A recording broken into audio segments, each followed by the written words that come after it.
I'll be honest, if you ever hit a point where you're looking at an overall, like, what to buy for your game, and it becomes confusing, I'd say you're probably playing something that's going to mess with you and just take money.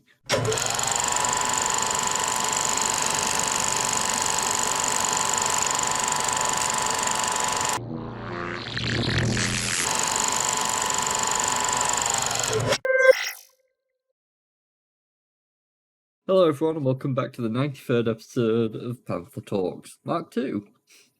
We go again. Will seems to be quite out of it today. Don't worry about it.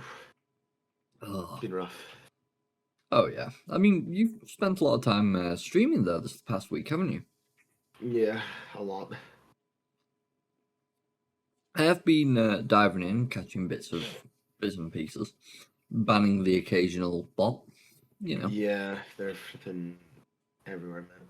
Oh yeah. I'm half expecting one to appear during the episode today, but Oh yeah.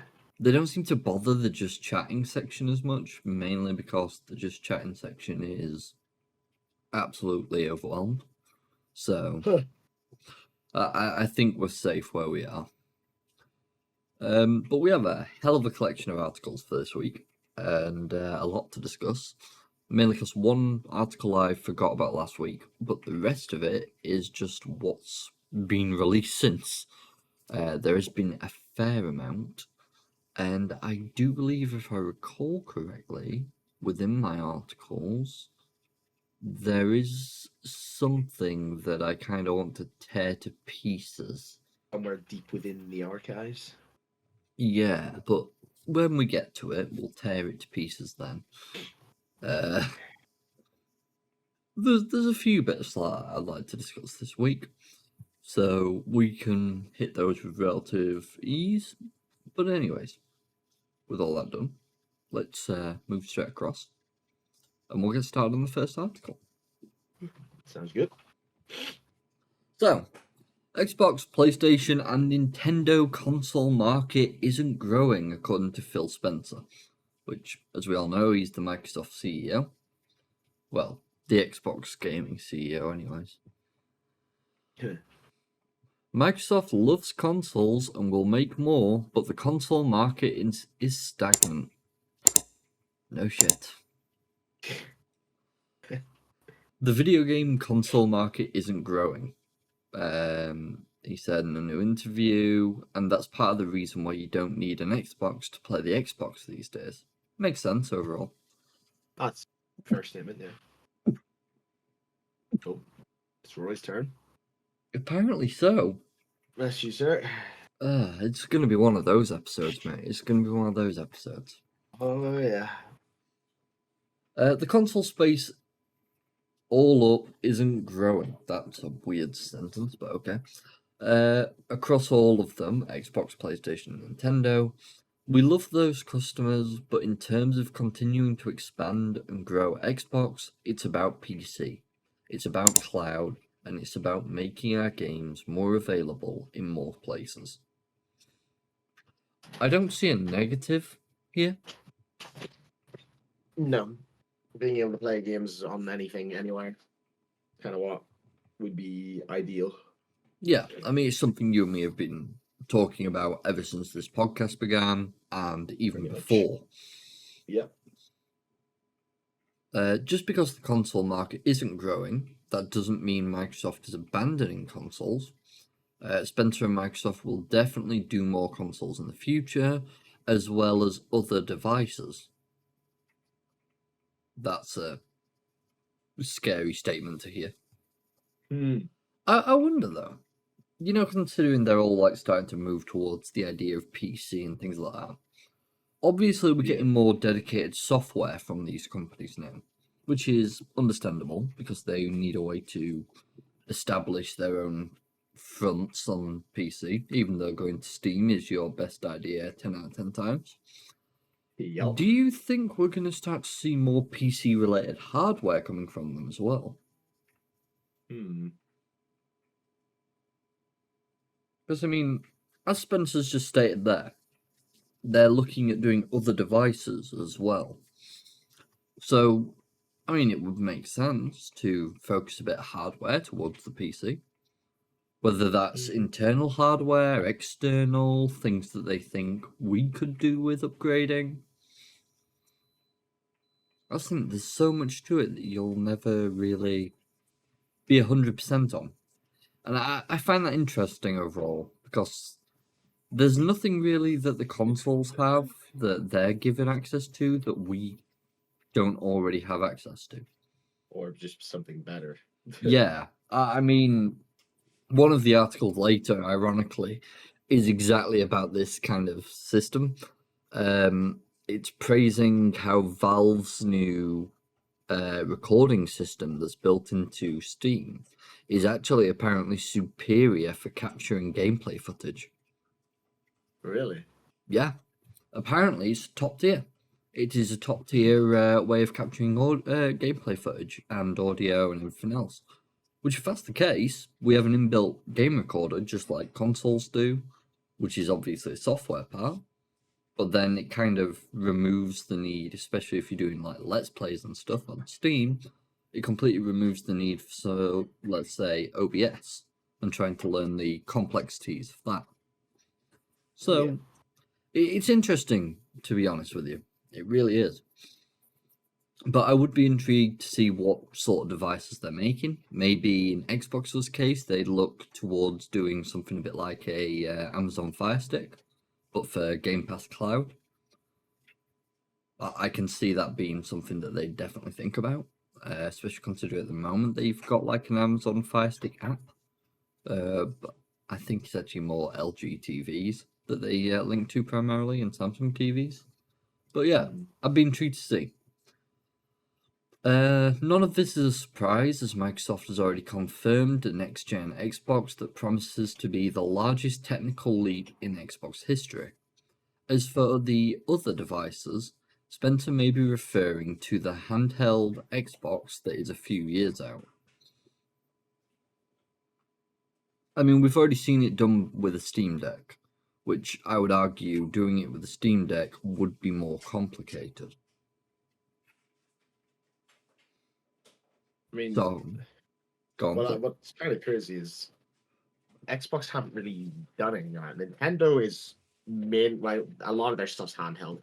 Oh yeah. But and PlayStation did the PSP and then the PS Vita, but we've not really had anything like that from Xbox. So it would be interesting to see what they come off with. Yeah. I mean, the other thing that they have kind of got going in their favor, let's put it back to the days when the Nintendo was coming out with all their handhelds before the Switch and before PS Vita. They were all having to scale them back as much as they can in size, which severely impacted performance. Now Xbox can look moving forwards and go, this is the size of an everyday phone, this is the size of a Switch, this is the size of a Steam Deck. We can get away with a size up to a Steam Deck. Yeah.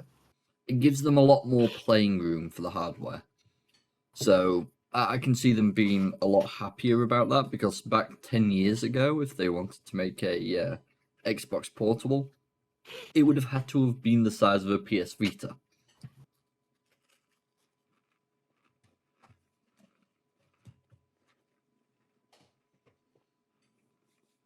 And I don't think that would be possible.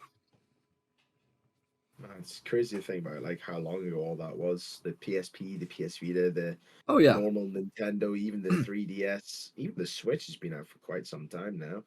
Oh yeah, I mean, I'll just have a quick look at the.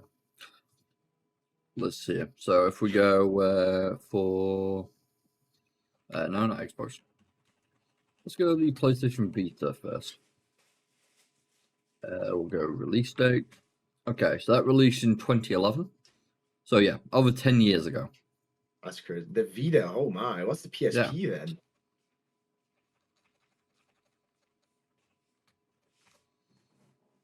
then? 2005. Holy. And then if we go, what Nintendo device shall we look at first? Shall we just go Game Boy Advanced? Or should I just Game Boy? 1989. Oh.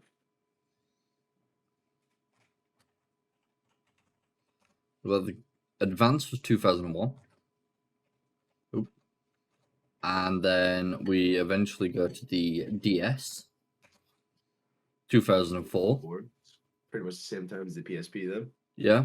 And then eventually we get to the Switch, 2017. 3DS. Yeah, the 3DS is there. That, like, basically no one cared about. To be fair, my sister had one. 2011. Same time as the PS Vita. Actually, what came first, though? 26th of February. I think the 3DS, maybe. Yeah, 17th of December. So, yeah. And then, obviously, you got the Steam Deck in early 2022. Still crazy to think about. Yeah, Steam Deck's only 2.5 years old. It's not too bad. Yeah. I mean, it's more the aspect, though, of everything else and the times that they came out. So, yeah, back 10 years ago, they'd have had to have kept it to the size of, like, a PlayStation Vita or a 3DS. That would not have been a simplistic task for them to complete. Here's a giant block. Yeah. It's basically a mini PC. Have fun. Yeah, but the thing is, for Valve, that did exactly what everyone wanted. Just a mobile way of playing PC games that, weirdly enough, works better than a gaming laptop. It's also cheaper than a gaming laptop. Oh, weirdly enough, huh? I know, right? It also doesn't boil your water. or boil your blood while sitting on your lap. Yeah, doesn't turn your legs into a makeshift barbecue.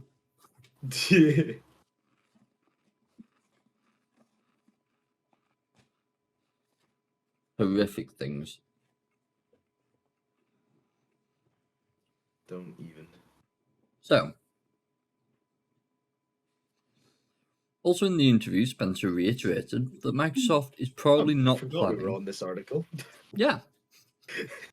Oops. It's almost like we do constant. Yeah. The community manager messaged me last week after I re-showed that clip and went, "You realise this will not get you out of this a third time, right? So I need to be careful." Well, it's a bit too late, sir. Yeah. We've been there, done that. It's over. He said, "We don't need to do incremental hardware for our own benefit. Does a new device really give you a unique experience on screen in some way?" That's... See, I kind of agree with him on that one. A lot of people in the Sony fandom disagreed severely, and they believe that the PS5 Pro was so worth the money, it was well worth getting, and the arguments about getting a PC instead were just stupid and all this other shit. I was watching the discourse on Twitter for the most part. So that was something else. Oh yeah, it wasn't fun. He said, so this bit here. "We don't need to do incremental hardware for our own benefit. Does a new device really give you a unique experience on screen in some way?" And he's right. If you can get the same experience from multiple locations, what's the point in paying a lot more just to get a little extra? The thing about... a little needs emphasized as well. Yeah, the thing about PC gaming and why I love it, and I'm pretty sure Will feels very similar to me on this one, is the fact of how customizable it is to you as a person. Every little thing about it can be modified to the way you want it. Yeah, that's great.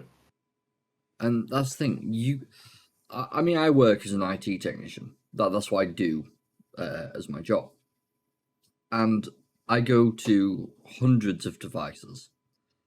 And never do I come across two devices that are perfectly identical. Because of how people manage them, how people do different things. It's mental, but I don't want to go too far into that. It's been a bad work week, so we'll move on from there.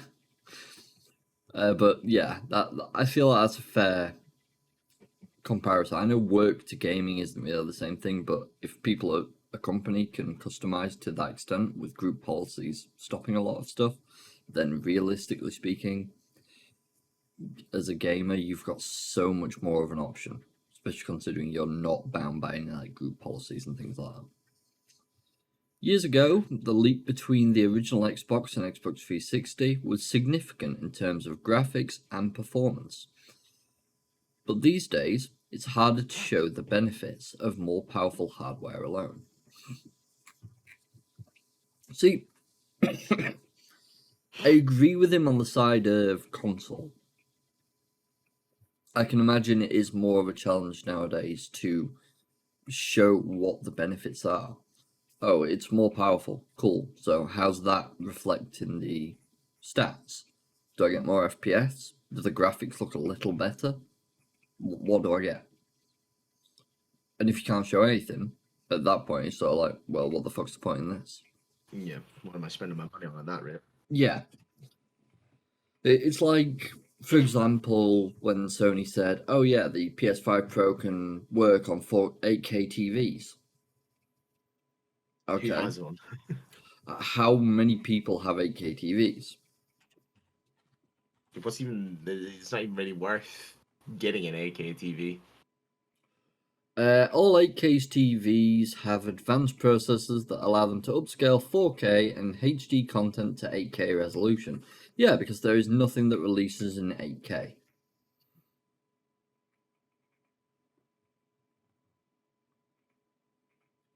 8K TV explained why you definitely don't need to buy one. I mean, most of the people will be the exact same. TV.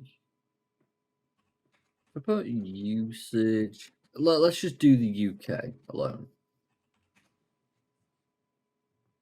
We can use which for this. Maybe. Maybe, yeah. What can you watch in 8K? Here's the elephant in the room. There's no 8K content. No 8K Blu-rays, no 8K streaming services, and no 8K channels.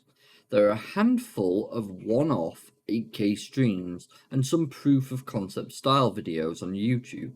Slow pans around beautiful countrysides type of stuff, but not regular programming or films. The only way to watch regular 8K content would require you to move to Japan, where national broadcaster NHK is trialing an 8K channel. Or buy an extremely expensive 8K camera, hire some actors, and make your own show. Jeez. Yeah, as it says here, this isn't unexpected. The companies making the content are always playing catch up with the TV technology. It was the same as when 4K TVs were first released. Yeah, it took them a while. Streaming services are usually the quickest out of the block. It only took Netflix 3 years from when 4K TVs were widely available to start offering some of its programming in Ultra HD. Yeah, that's the thing. When it was widely available, we just saw some of the prices on the side there, which read quite a few grand. Quite a few, yes. That's one way to put that. Yeah, I'm putting it politely. The amount of money you'd be spending on an 8K TV to watch nothing in 8K, you could just spend that money to go somewhere. Yeah. See something in person. You really could. I mean, hell, Will could spend that money to come over here and live over here for a couple months. Easy. Why the hell would I want to do that? Ah, you love me, really. Questionable. Sorry, did I say that out loud? Oh, yeah, you fucking know you did. Oh, yes, I do. A new This is an Xbox ad campaign reminds people that Xbox is no longer limited to being a piece of plastic under your TV. Your phone is an Xbox, as is your TV, and any number of other devices, because Xbox games and Gamepass are available in those places. Spencer said he understands some part of the Xbox audience enjoys the simplicity of a single box, single platform, single game. But the reality is that today's largest games and are bigger than any of the individual platforms. He said that the Xbox platform should be about the games, characters, and worlds, as opposed to any one dedicated device. That's how we think about Xbox today. I agree with that completely. Wholeheartedly. That is a fair statement to make. I mean, bloody hell, if we hadn't been saying it for how long at this point? I mean, as we've always said as well, is we love to see when the games get released on more than one platform, and it means everyone can come together, and play that game together and experience it together. Like the fact that there's so much between the two consoles, it ruins so much opportunity for so many possibilities. 100%. I also have to kind of... I don't think this guy grasped the point of this article. The console market isn't just the Xbox consoles, Phil, lol. Switch and PS5 are doing great in terms of sales. Yes, but they've stagnated. Everything has kind of hit its point, and that's it. The time PS5 Pro didn't exactly advance any sales. No. Gaming should shrink and become niche again. That's when the best games are always made, because they aren't trying to pander to people who don't play games in a desperate attempt to grow bigger. That's a fair comment. Yeah. After last gen and continuing this gen, kind of feels like we are heading towards another game market crash. I've heard a lot of people saying this lately, and it would not shock me, sadly. And honestly, it would be a good thing. A reset back to the PS2 and 360 days would be nice. And before someone mentions it, I know that the PS2 and 360 were different generations, but those two gens were arguably the best in gaming. Arguably. Don't you think you're being a bit too dramatic? PS5 is only 2 mil units behind the PS4 after the same time on the market. Switch is on track to become the best-selling console of all time. Don't read too much into what this clown has to say. He's just trying to make it look like the Xbox hasn't flopped as hard. Yeah, PS5 is only 2 million units behind the PS4 after the same time on the market. You're missing one bit of information, sir. And that is simply put that the PS5 was on the market during COVID. The time when everyone was trying to buy consoles. Because all people wanted to do was find something to do during the pandemic. So, people bought more consoles than ever before. Fake gamers, if you ask me, dude. Fake gamers. So yeah, I don't think this guy truly knows. This guy's got some points, to be fair, about last gen and continuing gen feeling kind of like we're heading towards a crash. It's a common thing that people are speaking about lately, and it's a bit concerning, to be honest with you. I'm not going to cover this article in full. I just want to make it aware, because you know my attachment to the Splinter Cell series. I can't bring myself to actually cover this, because I'm very upset. Splinter Cell movie sneaks back to the shadows after being cancelled. Just couldn't get it right, script-wise and budget-wise. Once again, another thing that Ubisoft has fucked up on. That's all I've got to say about that. I don't want to cover it, because it'll make me sad. I don't want to be sad on Sunday. I've already got work tomorrow. I don't need another reason to be upset. Atomfall, which is basically British Fallout, gets release date and trailer.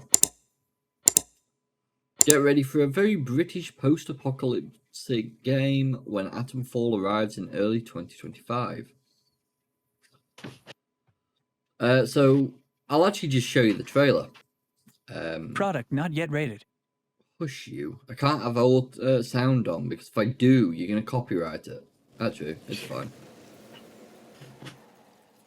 Also, that really needs fixing. There we go.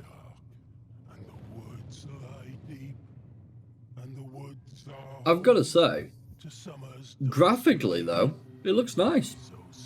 Getting big green hell vibes. Yeah. See, a lot of people are saying how it's supposed to be like British Fallout. It feels more like a survival game than typical Fallout does. And I'm all there for that, to be honest with you.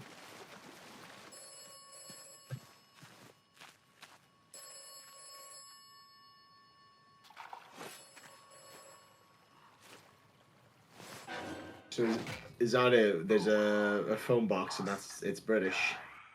Apparently. Is that all it takes? Are we that stereotypical? We are. March 27th next year, though.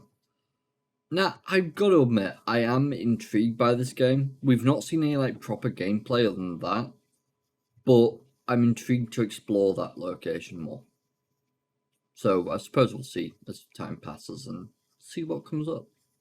But I am intrigued by it, especially considering it's Rebellion. And they used to make some really great games. They still make, if I'm correct, the Sniper Elite series. Just double check that. Yeah, they make Sniper Elite. So obviously they've got that under their belt as well. And I mean, hey, I'm all for that. It's also going to be available on Gamepass day release. So, you know. We're starting to see that more and more. Yeah, and you know, I'm not completely against it. I'm really not. No, absolutely not. There's some games. It's like, as much as I adore the Stalker series, and you and me have talked about this in grave detail at this point. It releases next Wednesday, Stalker 2, and I'm so hyped. But I am, after being burnt so much recently by purchases I've made, I don't think I'd be willing to put the money into it straight up. I want to make sure it's good first. And then purchase it. So I think I'll be playing for a bit on Game Pass, and then I'll switch over. That seems to be like my overall plan. But stuff like that is great. Especially when you want to test something out. Or let's say you don't have the money 1 month. Another reason. It's stuff like that just makes things a bit easier. But anyways, shall we go and just trash Black Ops 6 a bit? Oh, yeah. I seen this coming in the update. Yeah. So, honestly, this is going to lead me onto a rant today. Because there's another game. Every other week, so. Yeah, I know, but there's another game linked in with Black Ops 6 that's doing some bit crappy transactional situations lately that I found out about recently. So we're going to discuss this now. I'm going to move on to this other game. So, Black Ops 6 now lets you buy Gobble Gums with real money. Because, you know, they totally didn't accidentally fuck up the system to make it fucked against you. No, they did that on purpose, so now you'll have to spend money with them. Yeah, because I hear correctly that you can't get certain Gobble Gums. They just don't give them to you. That would not shock me. It really wouldn't. I heard rumors about it. I don't know if it's true or not. If I'm right, it'll be like the legendary ones, like the give you all perks one. I have a couple of perkaholics. Out of the, I think there were 5 legendary ones, and I seem to have only been getting 3 of them. I only recalled 2 personally, but I can't recall. Well, I put a lot of time in the zombies. I'm like already prestige twice from zombies alone. I can't stand prestige. Yeah. It's just one of them systems I never really understood. Why would I want to earn everything back again? Fuck off, leave me alone. Just to get a higher level, so yeah. Reason behind it. I kind of liked the old way that the Call of Duty games did it, where you didn't prestige, but you level up. Yeah, I was fine with that. That I actually preferred, but apparently the community didn't. Anyways. Call of Duty Season 1's update is now live in Black Ops 6, bringing fresh new battle pass, yay! New weapons, yay! New multiplayer maps, yay! Zombies won't receive a new map until Season 1 Reloaded. Boo. Yeah. But the new update does add the ability to purchase Gobble Gums. Why would you ever do this? To be fair, what a good update. We should have seen this coming, considering they gave away Gobble Gums as a pre-order bonus. Yep. So we should have seen it coming. Black Ops 6 returns the Gobble Gum system from the Zombies mode in Black Ops 3, and it includes special gumballs that offer a range of temporary or one-time use abilities to help in the fight against the zombie hordes. Some Gobble Gums can help teammates upgrade their weapon rarity, give them free perks, revive teammates, or even teleport them away from danger. The Season 1 update to Black Ops 6 brings plenty of new cosmetic bundles to the in-game shop, and this includes Gobble Gum packs for Zombies players. As of right now, the shop contains a small assortment of packs, ranging from 200 COD points, $2, for a pack of 3 gums, to a large pack of 12 high-end Gobble Gums for 1,100 COD points, $10. However, it's definitely worth noting that the Gobble Gums are an optional loadout item, and Black Ops 6 makes it easier than past years to earn free Gobble Gums. Players earn the gums randomly while playing zombies, and there are even a double XP events that can sometimes increase the Gobble Gum earn rate. We knew that bit, but this is just dumb as hell. Yep. Oh, and that refreshes as well. Yeah, so it's essentially the liquid divinium from Black Ops 3. You use it to randomly roll for Gobble Gums. Okay. And you can purchase it. The main difference now is you just buy the Gobble Gums and they re-roll X amount of time. Probably every 24 hours or something. Except this is with real money. Oh no, you could buy liquid divinium with real money too. Oh fucking hell. That's even worse. It was slightly worse in the sense that you couldn't choose Gobble Gums really, you just randomly roll for them. Yep. Neil Druckmann says he's been working on new games since 2020, and that makes sense. Okay, whatever. So we've got no idea what this game is, apparently, which just makes me feel even worse that I decided to choose this. Druckmann revealed this during the Jewish Visionaries in Gaming discussion this week, which he appeared alongside Bioshock designer Ken Levine. So, Druckmann, if I recall correctly, was Naughty Dog's lead who worked on the Last of Us series. Yep. Yes, he has. A video has been set to private, but people on Reddit claim Druckmann stated that he's been working on this new game, whatever it might be, since 2020. Following the cancellation of The Last of Us Online, Naughty Dog confirmed it is working on 2 single-player games. One of these is expected to be The Last of Us Part 3, and the other is a mystery. In May this year, Druckmann said the new game he's working on is very exciting to him, and that it feels maybe the most excited in his life about whatever the game is. Can't talk about it or our bosses will get very mad at me. I don't think there's much else I can cover from that, to be honest with you. Not really. It's just essentially you're trying to gain hype for whatever it is you're doing. And that doesn't even shock me. I mean, it's just what they do at this point. Xbox bosses says Avowed was delayed due to scheduling, not quality.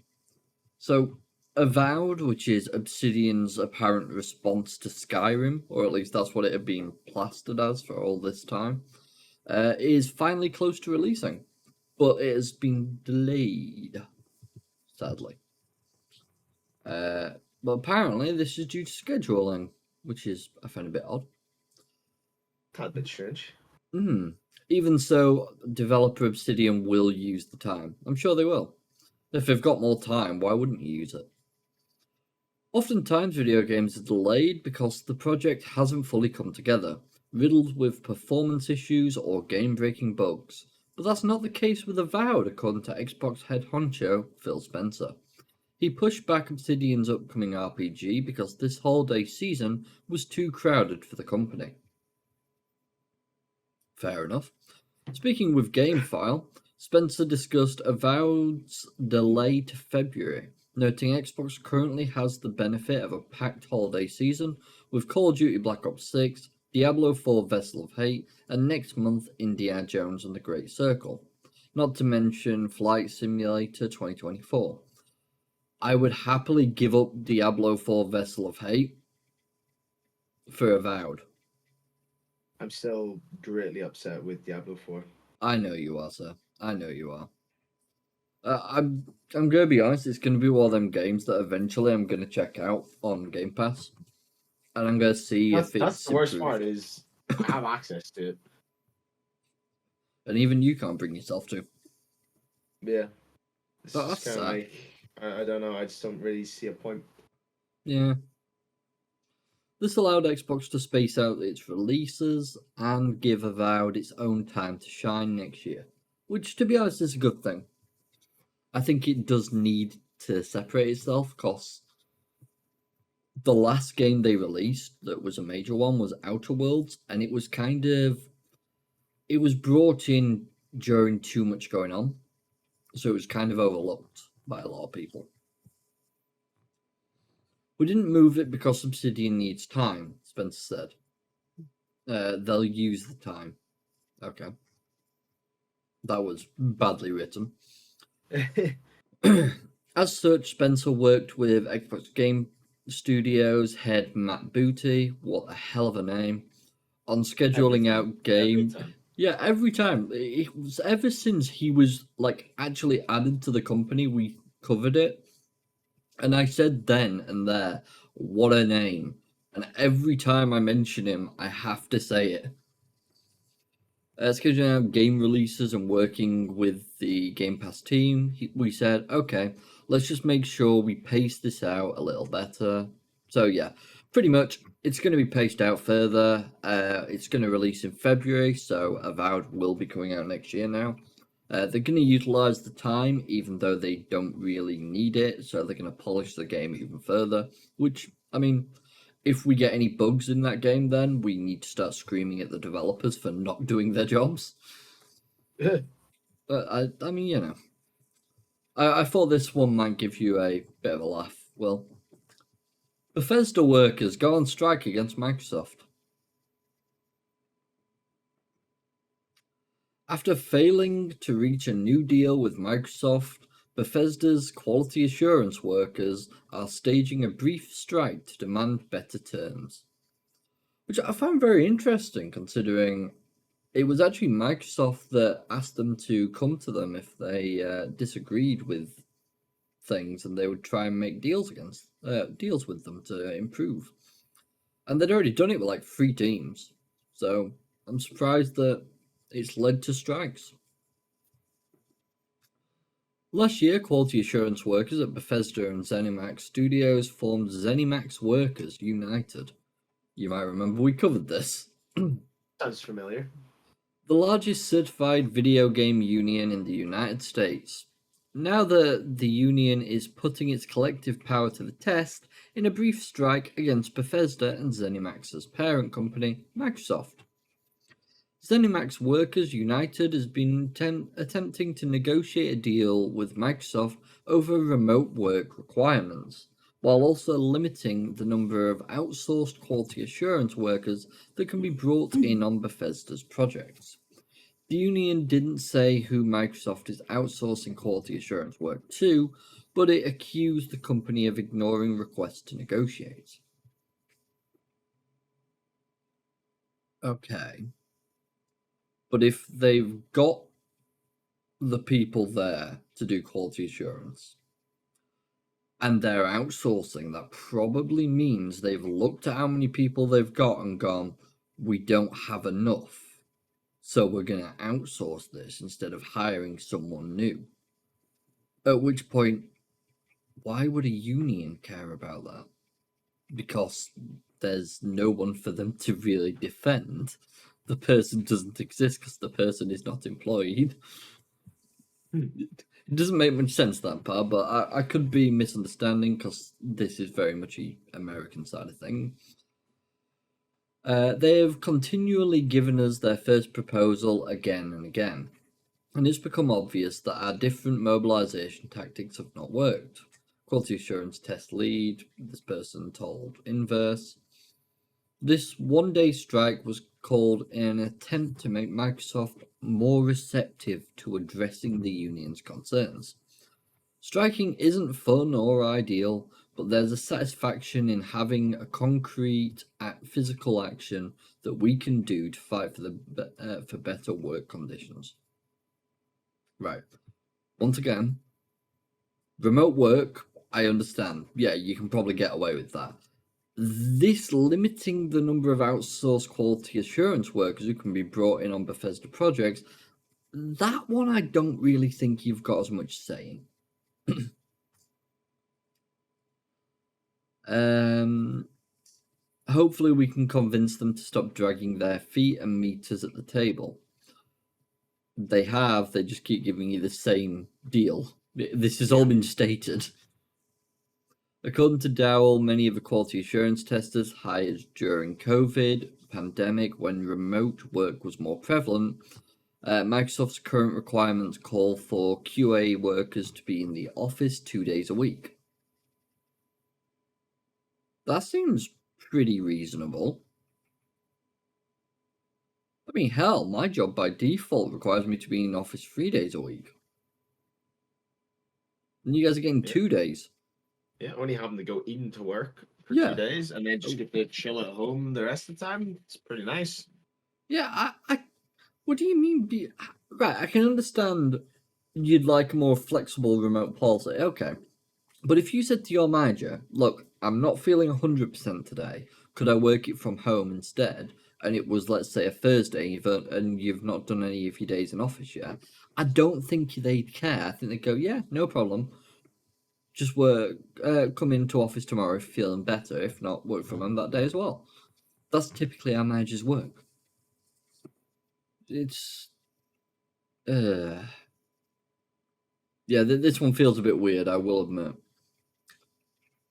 The 2 days a week is definitely daft. Yeah, it's not really sure what more they're asking for. I mean, from what I'll understand, it's basically they were hired during COVID, and they were like, well, we didn't have to come in at all then, so why should we now? And basically they're just wanting to keep things the same as during the pandemic because that's what they want. And that's pretty much what it'll come down to. That's work for you. Yeah, it's almost Nobody like wants a job. to go in, but you have to. Yeah. After the strike began, Microsoft issued a statement affirming the company's willingness to listen and address their concerns at the bargaining table. The begar, apparently, because Rory can't speak.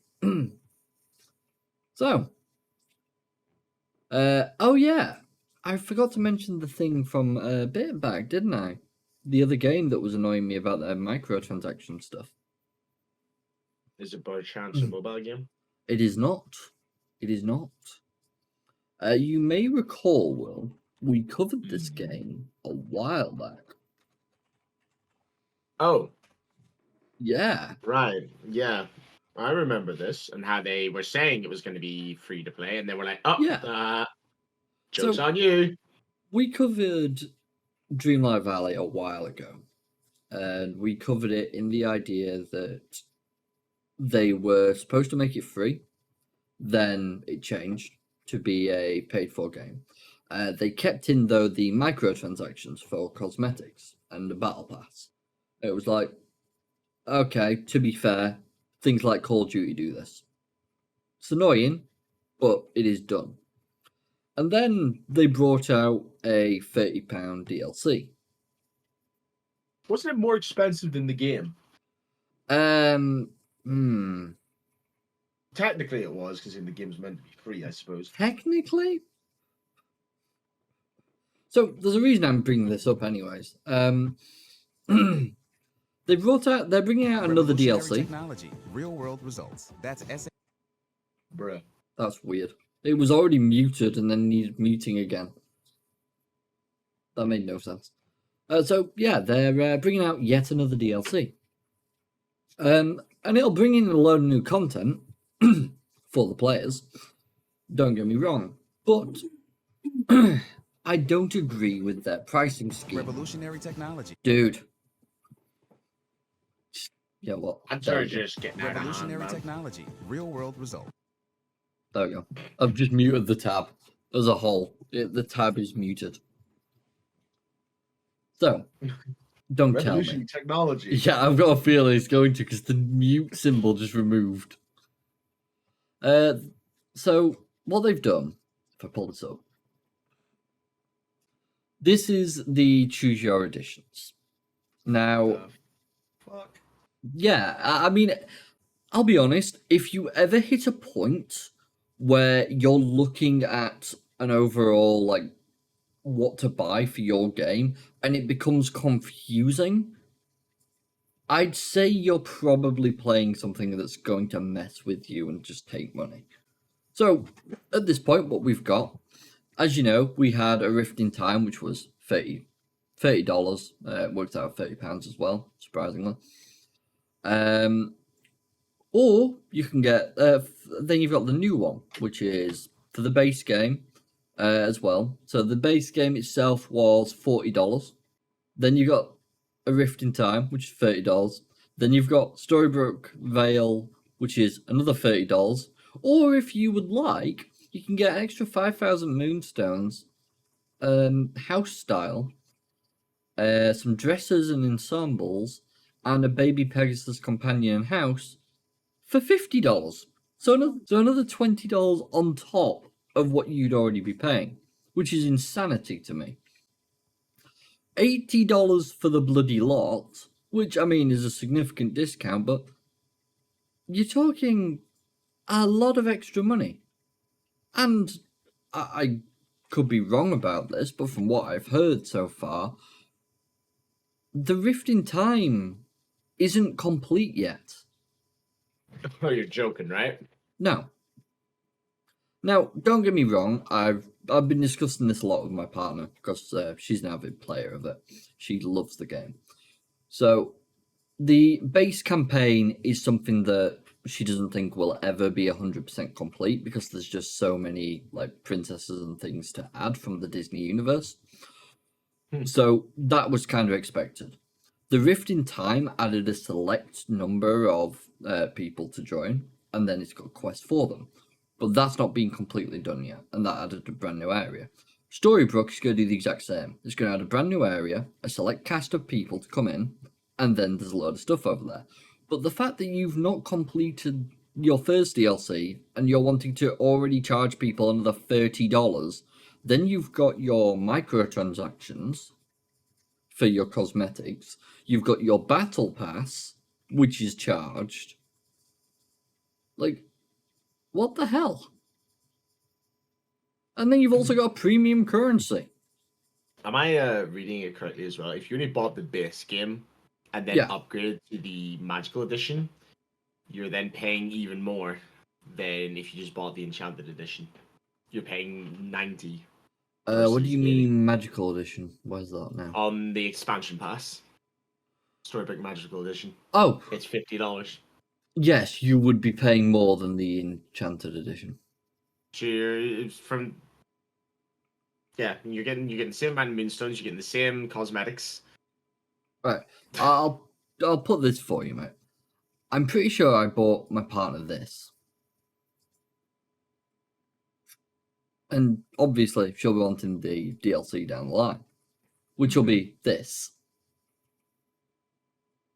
That's 60 at 30. That should come included, no? No, because I bought this. It's literally called the Storybook Vale Bundle. Oh, wait. Oh, crap, yeah. No, I bought the Rift in Time one. Right. Gotcha. Sorry, I didn't realise that one was there. I didn't realise it was that one. Sorry, I thought it was this one here. I bought the Rift in Time for her. So, that's what? 40 add 30, 70. 70, and then you have to spend another 30, so you're already up to 100, and you've got unfinished game, unfinished DLC. Yeah, exactly. Exactly my point. You can understand why I was a bit annoyed when I found out about that. I just wanted to bring it up to make people aware, because that I do find to be a bit ridiculous. And it's one of those things. Yes, there are a lot of people who do enjoy these cozy seller games, but the people that this game is going to attract most, to be honest with you, considering it's free access on it's on Game Pass, so they can play the base game.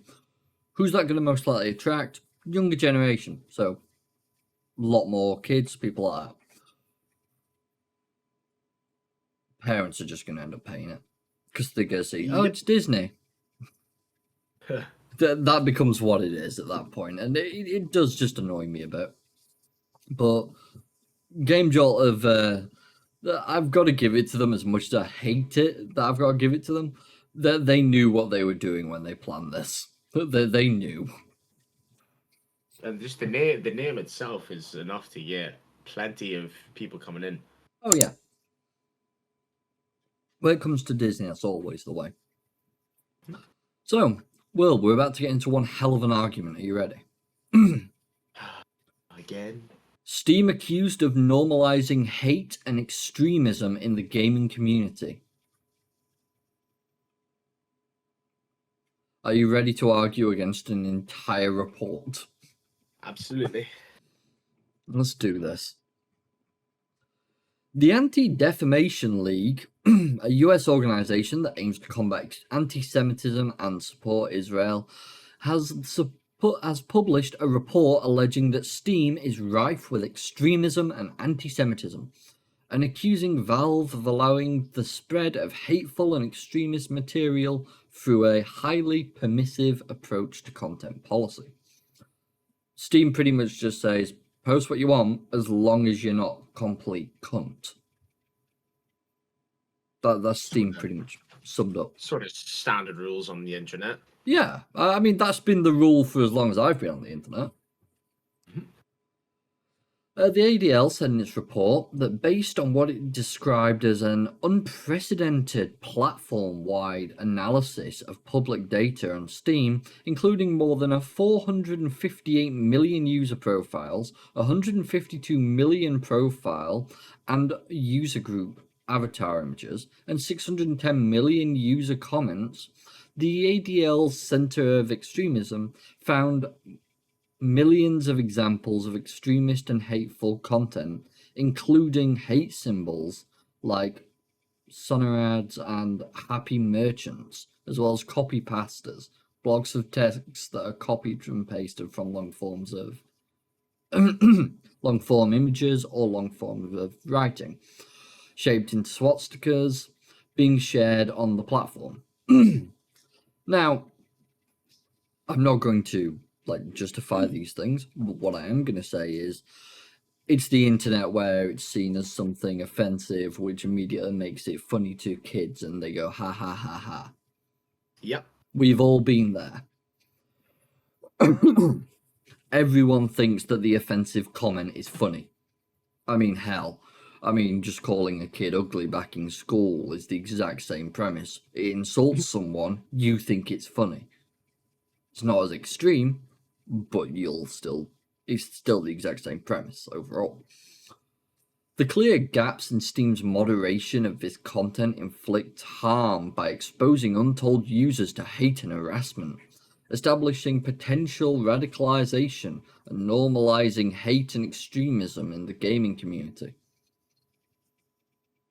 I don't think you can normalize something that's already kind of normalized. Yeah, no matter where you go on the internet or whatever game you play that is online, there's just someone being an asshole doing shit like this. And there are so many measures in place. To begin with, you get warned. Every kind of multiplayer game you play these days, it warns you. Hell, even Minecraft warns you every time you go to a new version of Minecraft and go to multiplayer. It warns you that you could be exposed to negative messages or whatever it is that it says. Yep. So first you're being warned by them. by whatever it is you're playing on. Then on top of that, what you don't see in the background is all the measures they have in place attempting to stop people putting stuff like that up. But no matter what, for some reason, people strive to still do it. Of course they do. Because they just want to be pieces of shit. Yeah, of course they do. I mean, and on the internet, you're not gonna be able to avoid it. It's not possible. No. I'll just read off the measures straight off the bat. As Will said, there's warnings. There's blocks that you can do. You can just block people straight up. Yeah, there's a lot of stuff as well that you can actually go Implement in and yourself. like change your chat settings itself. So even like swear words you can have automatically censored. Yeah, exactly. At the end of the day, all companies can do is give you the permissions to sort this yourself, to moderate your own experience. I mean, that's what PC gaming has been about for the longest time. Yeah, and as we all know as well, machines aren't perfect. People will always find a way to cheat the machine. Oh, of course they will. Which is why on anything that's got online multiplayer and has servers, there's usually admins on it, or moderators, chat moderators. And when they have time and they are on, they will be sat there constantly muting, banning, the whole lot. But again, they can't be there 24/7. At the end of the day, it's down to you. And if you're that worried, you can typically just disable chat. Yeah, full stop. I mean, just take it the old Call of Duty voice chat way. You hear some guy breathing down the mic, mute all lobby. That's what I do. I mute the entire lobby. They annoy me. I don't like people. You and me both. Yeah. Understanding the extent of extremist and hateful content on the platform is key to fighting the proliferation of hateful online. Is it really? Pepe the Frog and swastikas are the most common extremist symbols found on Steam. Since when is Pepe the Frog extremist? Yeah. Not to mention, like, how many Pepe the Frog, like, emojis are there?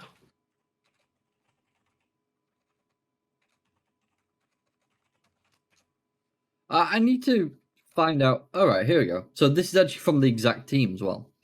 Oh. Oh. Well, you're going to have to censor that. I am. I'm going to have to censor that. Where else is streaming?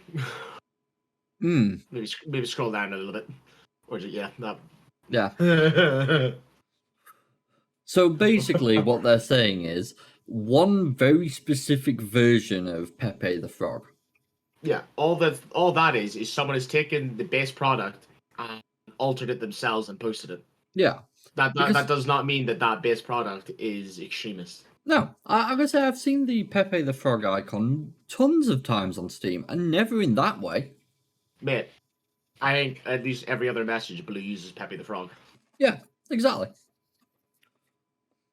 I'd love someone to try and say that he's extremist, just for you to immediately go, yeah, he's Polish, good luck with that. That's some. Oh, blue, yeah. Welsh. I mean, both will struggle to understand. Yeah, I don't understand why they shag sheep either, mate. Sorry, you might have to bleep that out. No, it's fine. Just for fun, I'm keeping that in. I like that. So, YouTube rep, if you see this, enjoy. According to the report, respectively, representing 54.6% and 9.1% of dedicated symbols. Yeah, once again, exactly my point. You are not taking into account all the versions of this that are not offensive. 54.6%, and you're telling me that all of them are put in an offensive manner. Really? 9.1%. Offensive is one thing. Like, there are so many things that can be taken as offensive with the way people are. Oh, yeah. But to what they're trying to say it is, which extremists and above, I I can't there's see it. That many. No. It's just some idiot that's found the image, thought it'd be funny, posted it, and that's that, and probably got banned like 5 minutes later because, again, Steam being what it is, you know, they're pretty good at what they do. Hence, they're the biggest platform. Oh, 100%. They're not gonna just let people do that, but at the same time, they can't be there every waking moment of every day. Oh no, especially considering, as we found out, there's only like 400 staff worldwide. Yep. So manage how many Steam users are there? You know what? Let's do it. Let's Hundreds do of it. Millions. Let's do it the old-fashioned way, shall we? So if we go to, I think it's the login area. Thank you. Oh no, is it the sign up? Create an account. No, it's not. Where is it? Once upon a time, it always used to pop up. About. There it is. 38 million currently online. Yeah, and that's online, not including people that might be offline due to time zones and all that. Yep. So there's currently 38 million people. And this stated it had a 458 million user profiles. So and 152 million are active. Each staff member just has to sort out what, 1.5 million people each? Probably more. That's doable in every single day, yeah. Oh yeah. I mean, that's what I do for work, obviously. 1.5 million people, huh? Like I say, good money. At that point, why am I still over here? Told you I could get you a job. God. The ADL also found tens of thousands of pieces of terrorism-related content on Steam community. Really? I'm gonna be honest, for hundreds of millions of people, that's not that much. No. And I would say most of it will be removed. I would say all of it, but as they're removing, more is being posted because people, again, are people. It's fine. I'll give them a bit of advice. I'll give them a step-by-step on how to resolve this issue. You ready? So what you do, when you find an account of someone that you think you should probably ban or report, you pull the profile up. Hey! And you report the player, and then you choose the reason. You're bad later. Yeah, 700 reports come against Will's account within like 5 minutes. You know, with how much time I have in Rust, don't blame him. Permanent EAC ban. Please no. I'm a good boy, I swear. Yeah, I mean, if you don't believe him, just watch him live. Yo! What? What are you trying to say, man? I was giving people a reason to go watch you when you're live. Honestly, I stopped streaming yesterday because I had to go, and I decided not to start it back up again, and I really should have, because holy shit, it popped off, man. Oh, yeah. About right. Oh. All I seem to do when your streams are going is just destroy bots. It's like a side activity. Fighting the good fight. Oh, yeah. Especially when I'm working from home, I just leave it on in the background, see a bot immediately. Ban, report to Twitch. 2 minutes later, Twitch email me. That account has been permanently banned. Thank you, Twitch. At what point are they going to start paying you for it? I know, right? I could make a right income.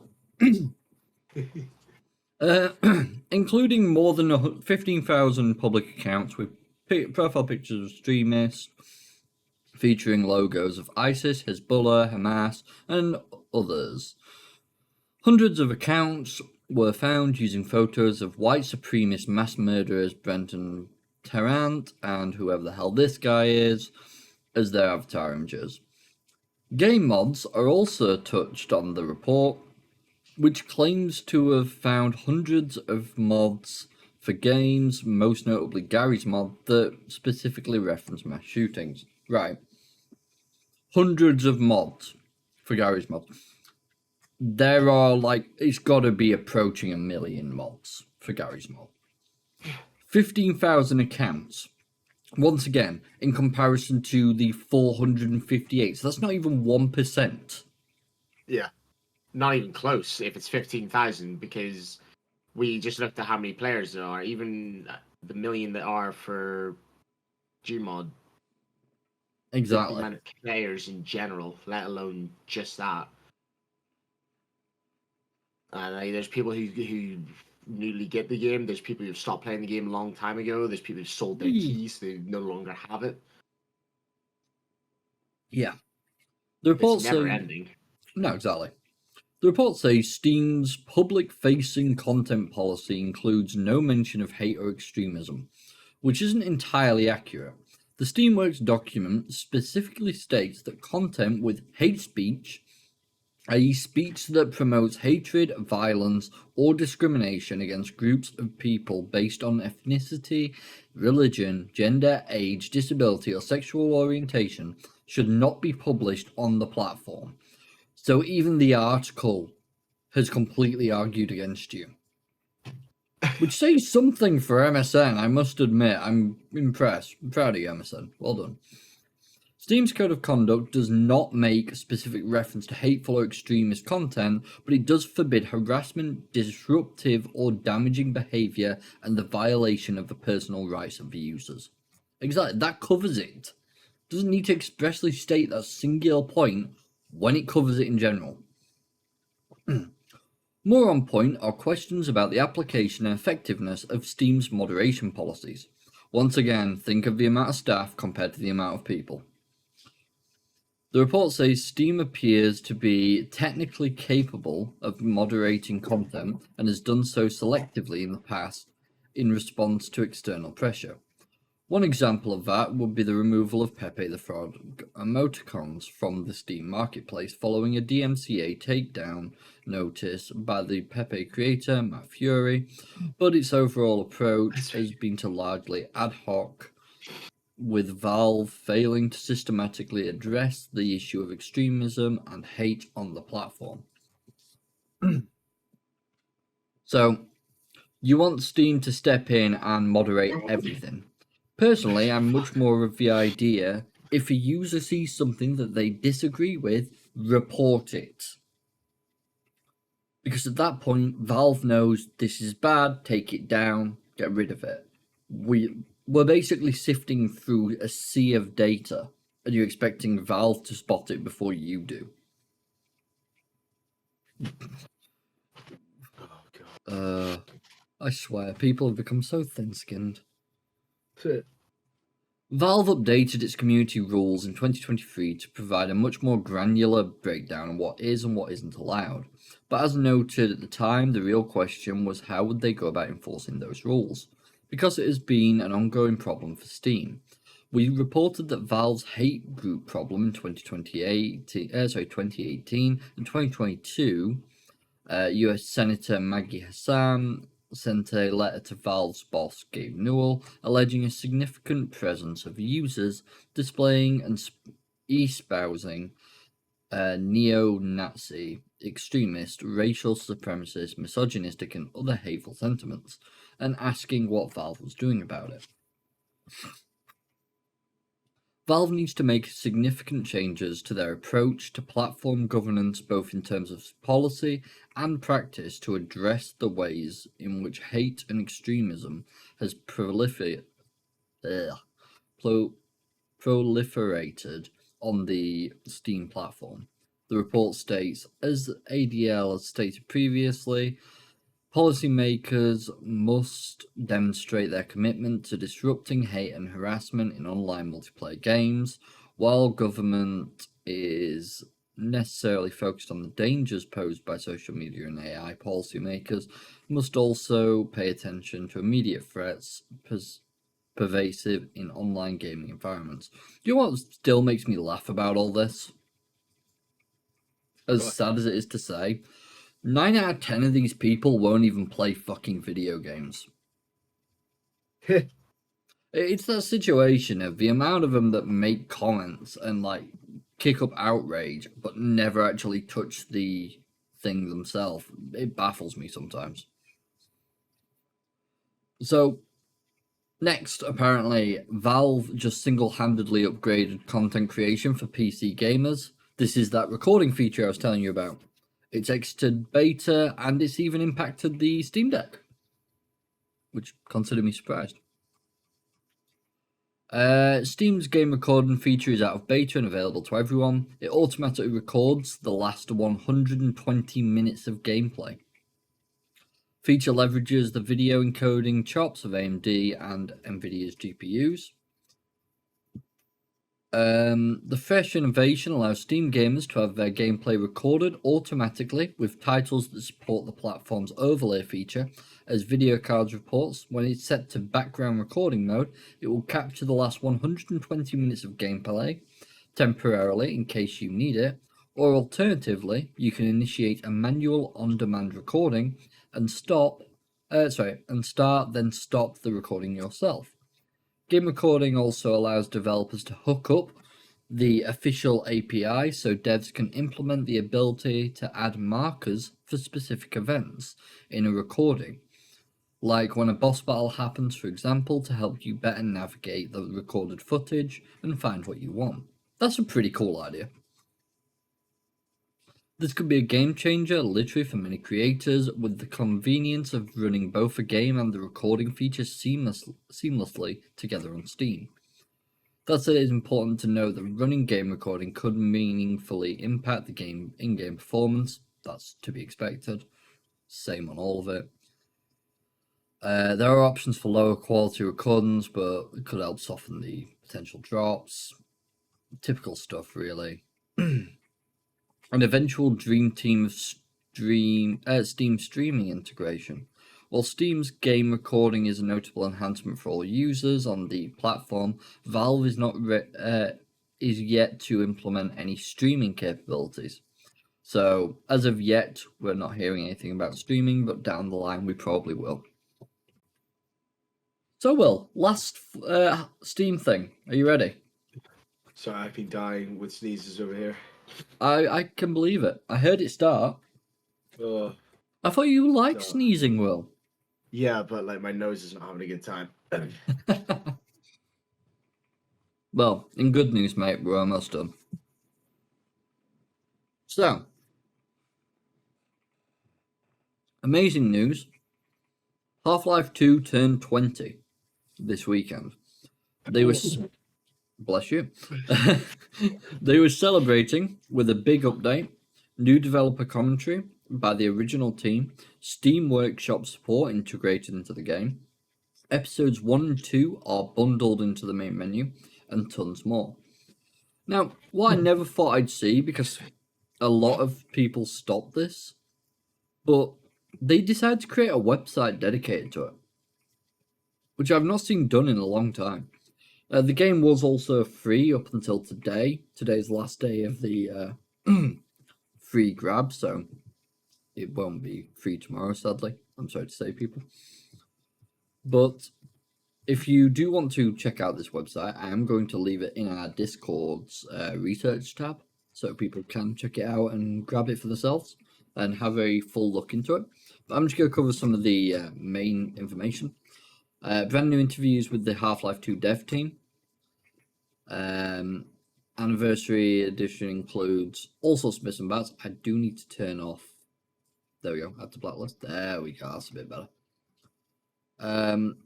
So it's an update for all of these. Automatically advance the next expansion after completing one. So you complete one, it'll go straight to another and straight to another. You get it. Developer commentary. When we shipped Lost Coast a year after Half-Life 2, we included an interactive developer commentary mode to offer interested players a deep dive into new technology that inspired the demo. We did it again for every Half-Life and Portal game afterwards, but Half-Life 2 itself never had a commentary. Until now. We got the original Half-Life 2 team back together to record a brand new commentary track for the whole game, which is a bit mad. Steam Workshop support, Steam recording, as we've discussed, updated game content. They finally updated the game, which will be interesting. Updated graphic settings, gamepad input, and Steam Deck updates. Long lost looks into Half-Life 2's development. Bugs and fixes changes. As you can see, they're quite large. Wallpapers. Lost them. Half-Life 2 soundtracks that you can download from multiple places. And that's about it. So as I say, if you want to have a look in more detail, feel free to check out the description. But yeah, congratulations to Half-Life 2.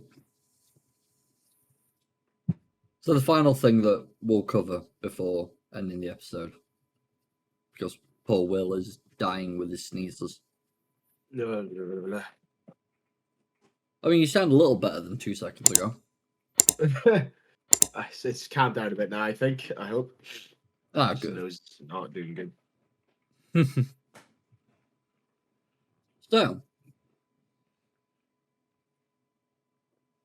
Hogwarts Legacy 2 setting quietly confirmed, but fans don't seem thrilled. So, it hasn't actually been quietly confirmed. There's been some hinting towards it could possibly be this. It might not be. So, what it is that people are getting quite upset about is there are rumours that Hogwarts Legacy 2 could be in more of a modern time, which a lot of people, and myself included, enjoyed Hogwarts Legacy so much because it was nowhere near the Harry Potter universe itself. Well, it was, but it wasn't near the actual storyline of it. It was its own thing. It had its own characters and cast, and it was very interesting for what it was. It was something brand new to us. But what I think a lot of people are ignoring is the fact that we spent an entire game exploring every nook and cranny of Hogwarts Legacy back during that time. I'd say it's highly likely that modern day is probably when we'd actually have more things in Hogwarts to be able to explore. That, or you're going to send us even further back. I don't know about yourself, Will. I know you're a avid Harry Potter fan. I very much enjoy it, yes. I always go back and rewatch them. We actually, me and if we rewatched them literally a couple of weeks back there. Very nice. So what do you think? Oh, there's still loads for them to do with it, man. Like, we only really got Hogwarts here. I'm not sure about the entire gameplay, but obviously the main idea is in Hogwarts, like that's your main area. But there's still so much. Like, we've got the Fantastic Beasts spin-off from it that like gives more of a look into the wizarding world, and then we got like Dumbledore's past. Like, there's plenty to be done with the game, and you can essentially just bring those films into a game version and relive them in another way. To be fair, that is something I didn't even think of. You could link it to the Harry Potter universe without, the Harry Potter storyline without actually touching Harry Potter. Yeah, like you could literally be experiencing the things that Harry Potter wasn't in. Like when Voldemort first came back, yeah, you could be just where they weren't when Death Eaters were attacking and just doing what Death Eaters do.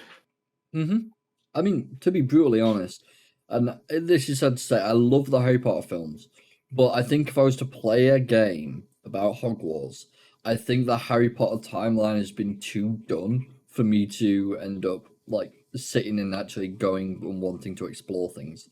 Once I'd seen it once, I'd be like, yeah, I'm fine. I'm done. Done with this location. Move me on.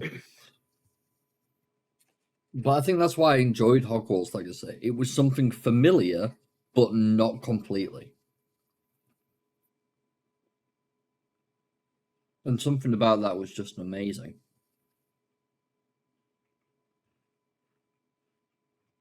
But yeah, a lot of fans are not a big fan of this idea.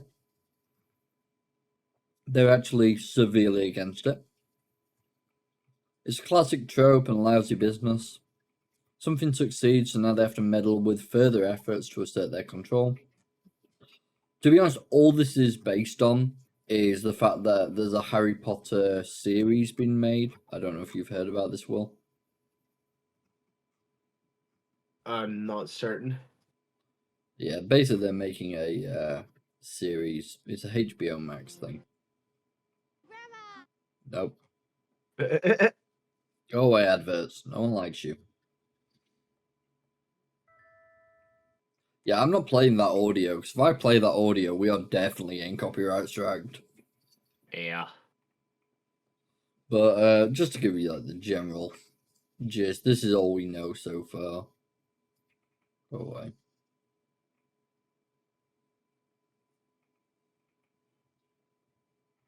Harry Potter, HBO Max original. That's it. So yeah, pretty much that's all there is. But yeah, they're saying it's probably gonna be a modern day setting. I'd be happy to play a Hogwarts Legacy game that's set in modern day after the events of Harry Potter, to see what would happen to the school after his catastrophic meddling. I mean, it wasn't exactly by like his choice, you know. He didn't really get the option. Kind of got dragged into it. He had a choice. He got dragged into it. Voldemort literally, he was hunting his ass. Like, oh man, give the guy a break. Not in the well. I suppose you're right. I suppose. But yeah, that is actually everything we've got for this week. Well, hey, been a decent sized episode. Definitely a few bits to slim down because we were both having like sneezing and yawning fits today, which has been fun. So I'll be sure to sort them out in the editing. But yeah. Thank you, Will, again for appearing as in every episode. You've only like turned up to 93 of them. Yeah, 92 question mark. No, you've turned up to 93. I did a separate, and that was just live stream. So I didn't count that as part of the count. I've turned up to 94. So there you go. There's your details and numbers. Fair enough. Then you're not including the streams we did of VR. No, I mean they're not really a typical PandTha Talks podcast episode, are they? You may be correct. Yes.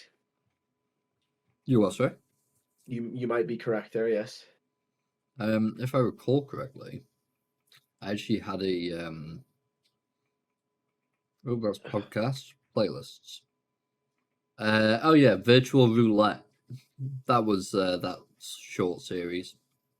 Very short series. We've both got an idea to return and play a few games, but it's kind of waiting. Need a new headset. Yeah. It's so old. It is. I think it's actually catching you up.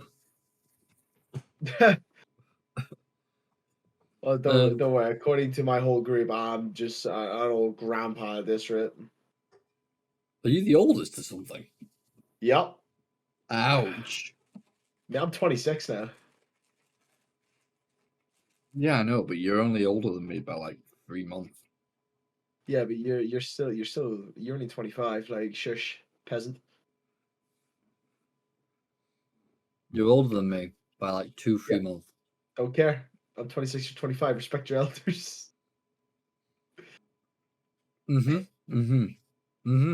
Okay. All right. Yeah. Uh-huh. I'm just gonna wait for the next time he comes to me now with something to do with computers. When was the last time I ever went to you for that? About 5 weeks ago. You're becoming redundant, Rory. Oh.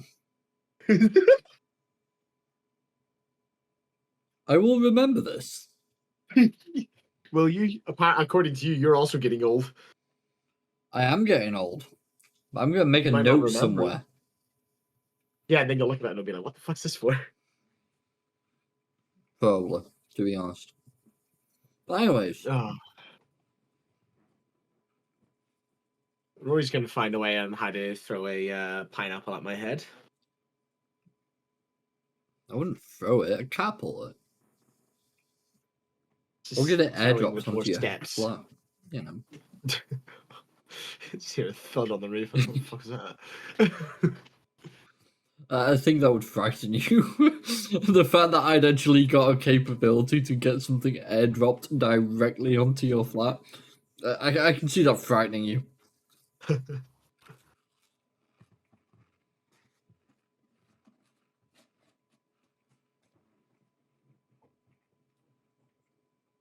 See, these are the silent bits that I'm going to have to edit out now. Just more work for you. Here, let's do another one. Anyways, with all that said and done, thank you all for watching. If you have enjoyed, feel free to like, follow, subscribe, comment, all that good stuff. And please do feel free to join the Discord. It's where I've started to put a lot more researched information that I pick up through the week. And if anyone does have anything that they'd like to hear us discuss and anything that you think we'd find interesting, we have a topics chat and many other options. So feel free to reach out and drop us some information. Or better yet, just hop in the stream. Yeah, that works too. Thinking about it. There. Get it live. You don't have to wait a week before you see the response. Yeah, before you see, you don't have to wait a day. A day, Will. A day? Oh yeah, it's a day, isn't it? Yeah, that they wait 1 day. That's true. Hey, so, a day can feel like a week sometimes, you know. It can, especially when talking to you. I mean, what? All right. I'll just go. But